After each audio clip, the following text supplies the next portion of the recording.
konflik dan pengolakan yang berkaitan dengan kepentingan. Nah, sebelum masuk di penjelasan materi, mari kita perkenalan dulu dengan anggota kelompok 2. Yang pertama yaitu ada Dia Adi Ihsan, Isnanda, Muhammad Agil Yusuf, Christina Cinta Mahadewi, Putri Amliasari, Aditya Ardiansyah, Rido Asar, Siti Aisyah, Hairul Junarsyah, dan yang terakhir yaitu Muhammad Rifli Maura Saputra. Nah, mari kita simak penjelasan materi yang akan kita bawakan sekarang. Di dalam materi sejarah yang bakal kita bahas hari ini, saya akan membahas tentang konflik kepentingan. Nah, konflik kepentingan yang dimaksud di sini yaitu pihak yang mempunyai kepentingan sendiri di luar kepentingan ideologi atau nilai serta kekecewaan terhadap pemerintah. Nah, apa penyebab terjadinya konflik kepentingan? Jadi teman-teman, penyebab terjadinya konflik kepentingan ini karena adanya konflik kepentingan dan biasanya didasari oleh kepentingan pribadi atau bisnis. Dan tidak cuma itu aja teman-teman, penyebab terjadinya konflik juga ada di pasal 43 ayat 1 tentang Undang-Undang Nomor 30 Tahun 2014 tentang administrasi pemerintahan. Menurut undang-undang, penyebab konflik kepentingan juga dikarenakan adanya hubungan dengan pihak yang terdapat dari konflik tersebut. Nah, maka dari itulah teman-teman, penyebab terjadinya konflik kepentingan ini terutama karena ada kepentingan pribadi dan pengaruh lingkungan. Ngomong-ngomong, kapan sih terjadinya konflik dan pergolakan yang berkaitan dengan kepentingan? Simpelnya, konflik kepentingan bakal berubah menjadi pemberontakan kalau dilatar belakangi tujuan yang kuat. Tapi tidak semua individu atau kelompok mempunyai tujuan yang sama. Nah, selanjutnya kita masuk ke contoh peristiwa konflik yang pergolakan yang berkaitan dengan kepentingan. Angkatan Perang Ratu Adil atau APRA, peristiwa konflik kepentingan pertama yang paling terkenal yaitu APRA.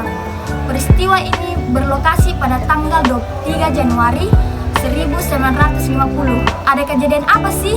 Jadi, awalnya gini. Kebetulan Indonesia pada saat itu masih berbentuk RIS atau Republik Indonesia Serikat. Menurut informasi yang gue dapat dari CCN, peristiwa ini dipimpin oleh kelompok APRA.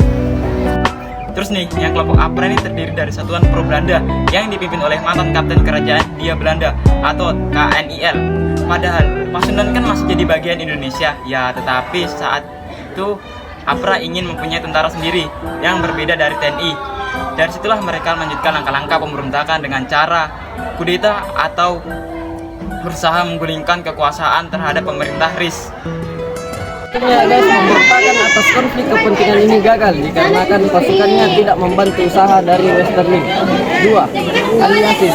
Pikir siapa itu Andi Aziz? Jadi Andi Aziz merupakan salah satu mantan perwira TNI teman-teman. Dikenal sebagai pemberontakan Andi Aziz. Konflik ini berdasarkan keinginan Andi untuk menjadikan pasukannya sebagai angkatan perang negara Indonesia bagian timur, salah satu negara dari bagian RIS. Pemberontakan ini terjadi pada tanggal 5 April 1950 di Makassar, Sulawesi Selatan. Jadi gimana sih kronologinya? Jadi gini, kayak yang udah sempat temanku jelasin tadi di awal, pada tahun 1950-an ini kan Indonesia masih membentuk RIS. Nah, RIS ini mempunyai kemiliteran yang bernama Angkatan Perang Republik Indonesia Serikat atau yang disebut menjadi APRI. Jadi Andi ini ingin pasukan dinilnya yang menjadi pasukan militer Indonesia.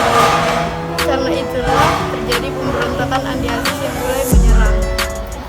Sempat menguasai Makassar, pemberontakan Andi Aziz tidak berlangsung lama. Pada tanggal 15 April 1950, Andi menyerahkan diri yang berujung pada hukuman penjara selama 14 tahun.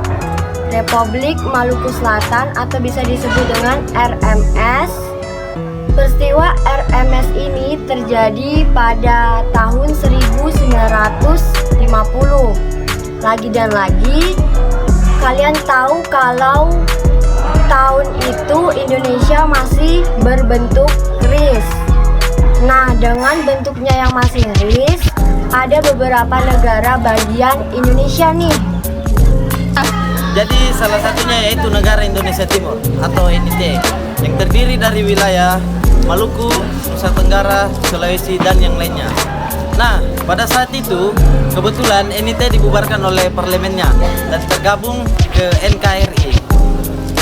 Jadi pas NIT dibubarkan, Maluku nggak mau gabung ke NKRI. Mereka ingin membangun negaranya sendiri sebagai republik di luar Negara Kesatuan Republik Indonesia atau NKRI.